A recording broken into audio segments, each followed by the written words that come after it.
স্বামীর যত্ন নিয়েন, স্বামীর জন্য সেজে গুজে থাকিয়েন না, ওকে বাধ্য করিয়েন না নতুন জামা কাপড় কিনে দিতে। আপনার যতটুকু জামা কাপড় আছে ওখান থেকে সবচেয়ে ভালো জামাটা রান্না বান্না শেষে জোহরের নামাজ পড়ে সবচেয়ে ভালো জামাটা পরিয়েন। আপনার বাসায় যে অমুক তেল লাগবে তমুক তেল লাগবে চুলে দেওয়ার জন্য ওকে বাধ্য করিয়েন না। যেই তেল আছে, চুলে যদি তেল দেওয়ার অভ্যাস থাকে ওখান থেকে একটু তেল নিয়ে মাথা আছড়াই নিয়েন। আর আপনার উপস্থিত যে জামা কাপড় আছে ওখান থেকে ভালো জামাটা পরিয়েন।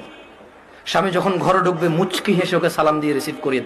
ও যদি সালাম দিয়ে ঢোকার জ্ঞান রাখে, যোগ্যতা রাখে, অতটুকু ইবাদত করার যদি ওর মন মানসিকতা থাকে তো থাকলো, আর নাহলে আপনি ওকে রিসিভ করেন হাসি মুখে। ও গোসলে যাওয়ার আগে গামছা লুঙ্গিটা টয়লেটে দিয়ে আসিয়েন। গোসল থেকে বের হওয়ার সময় গামছা অথবা তোয়াল্লা প্রয়োজন হলে দিয়েন। এরপর জিজ্ঞেস করিয়েন ভাত কি খাবে এখন নাকি একটু পরে। যদি বলে যে পরে খাবে, কিছুক্ষণ পর আবার জিজ্ঞেস করেন ভাত খাবে কিনা।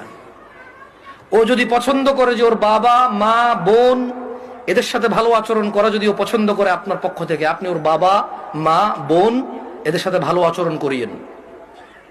ওরা যতই কটু কথা বলুক, আপনি ও বাবা মা বোনের বিরুদ্ধে ওর কাছে বিচার দিয়েন না, যদি ও পছন্দ না করে বিচার। একটু সহ্য করিয়েন। যখনই আপনাকে বিছানাটাকে যাবেন, কখনো রাগ করে বাপের বাড়ি চলে যাবেন এটা বলবেন না। ও যদি আপনাকে বলে এবার তো অনেকদিন হচ্ছে যাও না, 2 একদিন ঘুরে আসো, সমস্যা নেই, তোমার বাবা মাও তো তোমাকে দেখে না অনেকদিন। আর বাপের বাড়িতে চলে গেলে 1-2 দিনের মাথায় বলিয়েন চলে আসবো নাকি। ও যদি বলে চলে আসো, তাহলে ও যাবে অথবা আপনার বাবা এসে দিয়ে যাবে, আপনার ভাই এসে দিয়ে যাবে, অভিভাবকের মধ্যে কেউ একজন এসে দিয়ে যাবে আপনাকে। এটা আপনি খেয়াল রাখবেন। যদিও আপনার প্রতি রাগ করে, আপনি উল্টা রাগ করিয়েন না। আপনি একটু ইতস্ত হয়ে একটু নার্ভাস ফিল করিয়েন। আধা ঘন্টার মধ্যে যদি ও সরি না বলে, আপনি সরি বলে আবার ওর সাথে মিলিত হয়ে যান।